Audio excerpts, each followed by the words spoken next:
Hi hello ನಮಸ್ತೆ good morning ಎಲ್ರಿಗೂ. Welcome back to our YouTube channel. ಇವತ್ತು ಬೆಳಗ್ಗೆ ಬೇಗ ಎದ್ದು ಪೂಜೆ ಎಲ್ಲ ಮಾಡಿ ತಿಂಡಿ ಏನು ಮಾಡೋದು ಅಂತ ಯೋಚನೆ ಮಾಡ್ತಿದ್ವಿ. ಆವಾಗ ನುಗ್ಗೆ ಸೊಪ್ಪಿನ ರಾಗಿ ಎಣ್ಣೆ ರೊಟ್ಟಿ ಮಾಡಬೇಕಂತ ಹೇಳಿ ಪ್ಲ್ಯಾನ್ ಮಾಡಿ ಅದನ್ನು ರೆಡಿ ಮಾಡ್ಕೊಂಡ್ವಿ. ಈ ರೆಸಿಪಿ ಮಾಡೋದು ಹೇಗೆ ಅನ್ನೋದನ್ನು ಡಿಸ್ಕ್ರಿಪ್ಷನ್ ಬಾಕ್ಸಲ್ಲಿ ಲಿಂಕ್ ಹಾಕಿದ್ದೀವಿ.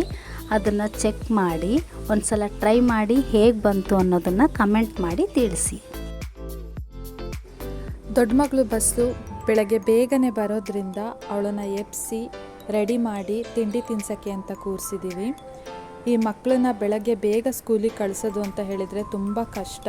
ಅವರಿಗೆ ಎದ್ದೇಳೋಕ್ಕಾಗೋದಿಲ್ಲ, ತಿಂಡಿ ಬೆಳಗ್ಗೆ ಬೇಗನೆ ಸೇರೋದಿಲ್ಲ. ಆದ್ರೂ ಹೇಗೋ ಕಷ್ಟಪಟ್ಟು ತಿನ್ನಿಸಿ ಕಳಿಸ್ತೀವಿ. ಇಲ್ಲಿ ಮಗ ಕೂಡ ಬೆಳಗ್ಗೆ ಬೇಗ ಎದ್ದಿದ್ದಾನೆ. ನಾನು ಬರ್ತೀನಿ ಅಕ್ಕನ ಬಸ್ಸಿಗೆ ಬಿಡೋಕ್ಕೆ ಅಂತ ಹೇಳಿ ಜೊತೆಗೆ ಬರ್ತಾ ಇದ್ದಾನೆ.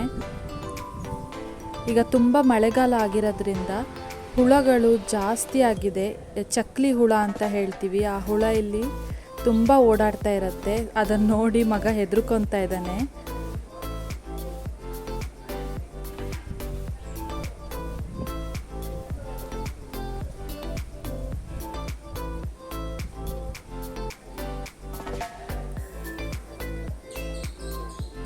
ಮಗಳು ಸ್ಕೂಲ್ ಬಸ್ ಬಂತು. ಅವಳನ್ನು ಬಸ್ಸಿಗೆ ಹತ್ತಿಸಿ ಅವಳನ್ನು ಕಳಿಸಿದ ಆದಮೇಲೆ ನಾವು ನಡ್ಕೊಂಡು ಬರ್ತಾ ಇರಬೇಕಾದ್ರೆ ಅಲ್ಲೇ ಒಂದು ನವಿಲಿತ್ತು. ಫಸ್ಟ್ ಟೈಮ್ ನವಿಲು ನೋಡಿದ್ರಿಂದ ಮಗನಿಗೆ ತುಂಬ ಖುಷಿ ಆಯಿತು. ನೋಡಿ ಹಿಡ್ಕೊಳ್ಳೋಕ್ಕೆ ಅಂತ ಅದ್ರ ಹತ್ರ ಹೋದ. ಅದನ್ನು ಹೆದರ್ಕೊಂಡು ಓಡೋಗ್ಬಿಡ್ತು. ಮನೆಗೆ ವಾಪಸ್ ಬರಬೇಕಾದ್ರೆ ಮಗಳು ಎದ್ದಿದ್ಲು. ಅವಳನ್ನು ಮತ್ತು ಮಗನ ಇಬ್ಬರೂ ಸ್ನಾನ ಮಾಡಿಸಿ ರೆಡಿ ಮಾಡಿ ಅವ್ರಿಗೆ ತಿಂಡಿ ಕೊಟ್ಟು ಸ್ಕೂಲಿಗೆ ಕಳಿಸಿದ್ವಿ. ಹಾಗೆ ಬರಬೇಕಾದ್ರೆ ಮನೇಲಿ ತರಕಾರಿ ಖಾಲಿಯಾಗಿದ್ದರಿಂದ ನಾವು ರೆಗ್ಯುಲರಾಗಿ ಹೋಗುವಂಥ ಶಾಪ್ಗೆ ಹೋಗಿ ತರಕಾರಿನ ತಗೊಂಡ್ಬಂದ್ವಿ. ಆಗಷ್ಟೇ ತರಕಾರಿಗಳು ಬಂದಿರೋದ್ರಿಂದ ಫ್ರೆಶ್ ಆಗಿರೋ ತರಕಾರಿಗಳು ಸಿಕ್ತು. ಸೊ ಏನೇನು ಬೇಕು ಅದನ್ನೆಲ್ಲ ತಗೊಂಡು ಮನೆಗೆ ಬಂದು ಅದನ್ನೆಲ್ಲ ಸೆಟ್ರೇಟ್ ಮಾಡಿ ಇಟ್ಕೊಳ್ತಾ ಇದ್ದೀವಿ. ಇಲ್ಲಿ ತುಂಬ ಸೆಕೆ ಇರೋದ್ರಿಂದ ವಾತಾವರಣ ತರಕಾರಿಗಳು ಹೊರಗೆ ಇಟ್ಟರೆ ಗಾಳಿಗಿಟ್ಟರೆ ಬೇಗ ಹಾಳಾಗತ್ತೆ ಅನ್ನೋ ಕಾರಣಕ್ಕೆ ಪ್ರತಿ ತರಕಾರಿನೂ ನಾವು ಒಂದೊಂದು ಕವರಿಗೆ ಹಾಕಿ ಪ್ಯಾಕ್ ಮಾಡಿ ಎತ್ತಿಟ್ಕೊಳ್ತೀವಿ. ತರಕಾರಿ ಎತ್ತಿಡೋ ಕೆಲಸ ಎಲ್ಲ ಮುಗಿದ ಮೇಲೆ ಮಧ್ಯಾಹ್ನದ ಊಟಕ್ಕೆ ಅಂತ ಹೇಳಿ ಚಿತ್ರಾನ್ನದ ಒಗ್ಗರಣೆ ಮಾಡ್ತಾಯಿದ್ವಿ. ಅದು ಟೊಮೆಟೊ ಚಿತ್ರಾನ್ನ. ಬೆಂಡೆಕಾಯಿ ಸಾರು ಮಾಡಿದ್ವಿ. ಬರೀ ಬೆಂಡೆಕಾಯಿ ಸಾರು ಬೋರ್ ಆಗುತ್ತೆ ಅಂತ ಮನೇಲಿ ಹಸ್ಬೆಂಡೆಲ್ಲ ಹೇಳಿದ್ದಕ್ಕೆ ಸ್ವಲ್ಪ ಇರಲಿ ಅಂತ ಹೇಳಿ ಟೊಮೆಟೊ ಚಿತ್ರಾನ್ನ ಮಾಡಿದ್ವಿ. ಇಲ್ಲಿ ನಾವಿಬ್ಬರು ಯೂಶ್ವಲ್ ಆಗಿ ನಾವು ಮಾರನೇ ದಿನ ಏನು ತಿಂಡಿ ಮಾಡಬೇಕು ಅನ್ನೋದನ್ನು ಹಿಂದಿನ ದಿನವೇ ಪ್ಲ್ಯಾನ್ ಮಾಡಿ ಇಟ್ಕೊಂಡಿರ್ತೀವಿ. ಯಾಕಂದರೆ ಮಕ್ಕಳು ಬೆಳಗ್ಗೆ ಬೇಗ ಸ್ಕೂಲಿಗೆ ಹೋಗೋದ್ರಿಂದ ಅವರಿಗೆ ಪ್ರಿಪೇರ್ ಮಾಡಲಿಕ್ಕೆ ಲೇಟ್ ಆಗುತ್ತೆ ಅನ್ನೋ ಕಾರಣಕ್ಕೆ ಹಿಂದಿನ ದಿನವೇ ಯೋಚನೆ ಮಾಡಿರ್ತೀವಿ. ಹಾಗಾಗಿ ಬೆಳಗ್ಗೆ ಎದ್ದು ಬೇಗ ಎಲ್ಲ ರೆಡಿ ಮಾಡಲಿಕ್ಕೆ ನಮಗೆ ಈಸಿ ಆಗುತ್ತೆ. ಅದನ್ನು ಡಿಸ್ಕಸ್ ಮಾಡ್ತಾಯಿದ್ವಿ. ನಂತರ ಸಣ್ಣ ಮಕ್ಕಳು ಸ್ಕೂಲಿಂದ ಬಂದರು. ಅವರನ್ನು ಫ್ರೆಶ್ ಅಪ್ ಮಾಡಿ ಅವರಿಗೆ ಊಟಕ್ಕೆ ಹಾಕ್ಕೊಟ್ಟಿದ್ದೀವಿ. ಅವರಿಬ್ಬರು ಹೀಗೆ ಕಾರ್ಟೂನ್ ನೋಡ್ಕೊತ ಊಟ ಮಾಡಿಕೊಂಡು ಇಬ್ಬರು ಹೋಗಿ ಜೋಲಿಯಲ್ಲಿ ಮಲ್ಕೊಳ್ತಾರೆ. ಅಷ್ಟರಲ್ಲಿ ದೊಡ್ಡ ಮಗಳು ಅವಳು ಸ್ಕೂಲ್ ಮುಗಿಸ್ಕೊಂಡು ಬಂದು ಭರತನಾಟ್ಯ ಕ್ಲಾಸಿಗೆ ಹೋಗ್ತಾಳೆ.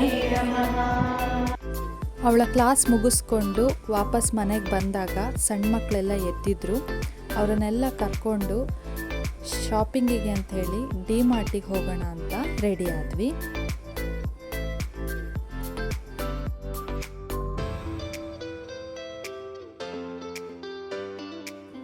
ಡಿ-ಮಾರ್ಟ್ ನಮಗೆ ಮನೆ ಹತ್ರನೇ ಇರೋದ್ರಿಂದ ಮತ್ತು ಪ್ರತಿಯೊಂದು ವಸ್ತು ಕೂಡ ಇಲ್ಲೇ ಸಿಗೋದ್ರಿಂದ ನಾವು ಪ್ರತಿ ತಿಂಗಳು ಇಲ್ಲಿಗೆ ಬಂದು ಶಾಪಿಂಗ್ ಮಾಡ್ಕೊಂಡು ಹೋಗ್ತೀವಿ.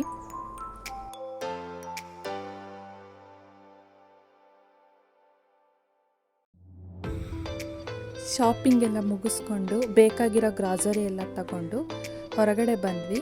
ಈಗ ಮನೆಗೆ ಹೋಗ್ತಾ ಇದ್ದೀವಿ. ರೇಷನ್ ಎಲ್ಲ ತೊಗೊಂಡು ಮನೆಗೆ ಬಂದಮೇಲೆ ಒಂದು ಕಡೆ ತಂದಿರೋ ರೇಷನ್ನೆಲ್ಲ ಸೆಟ್ರೇಟ್ ಮಾಡ್ತಾಯಿದ್ದೀವಿ. ಇನ್ನೊಂದು ಕಡೆ ಮಕ್ಕಳು ಅವ್ರ ಹೋಮ್ವರ್ಕ್ನೆಲ್ಲ ಮುಗಿಸ್ಕೊಳ್ತಾ ಇದ್ದಾರೆ. ಈಗ ಮಕ್ಕಳು ಹೋಮ್ವರ್ಕ್ನೆಲ್ಲ ಮುಗಿಸಿ ಊಟ ಮಾಡಿ ಮಲ್ಕೊಳ್ತಾರೆ. ನೋಡಿದ್ರಲ್ಲ ಫ್ರೆಂಡ್ಸ್, ಇದು ನಮ್ಮ ಇವತ್ತಿನ ಡೈಲಿ ಲಾಗ್. ಈ ವಿಡಿಯೋ ಹೇಗಿತ್ತು ಅನ್ನೋದನ್ನು ಕಮೆಂಟ್ ಬಾಕ್ಸಲ್ಲಿ ಕಮೆಂಟ್ ಮಾಡಿ ತಿಳಿಸಿ. ಇಲ್ಲಿ ತನಕ ಯಾರೆಲ್ಲ ನಮ್ಮ ಚಾನಲ್ಗೆ ಸಬ್ಸ್ಕ್ರೈಬ್ ಆಗಿಲ್ಲ ಅವರು ಸಬ್ಸ್ಕ್ರೈಬ್ ಮಾಡ್ಕೊಳ್ಳಿ, ಜೊತೆಗೆ ಪಕ್ಕದಲ್ಲಿರೋ ಬೆಲ್ ಐಕಾನ್ನ ಪ್ರೆಸ್ ಮಾಡಿ. ಇದರಿಂದ ನಾವು ಮಾಡುವಂಥ ಪ್ರತಿಯೊಂದು ವಿಡಿಯೋದ ನೋಟಿಫಿಕೇಷನ್ ಕೂಡ ನಿಮಗೆ ಮೊದಲು ಬರುತ್ತೆ. Keep watching.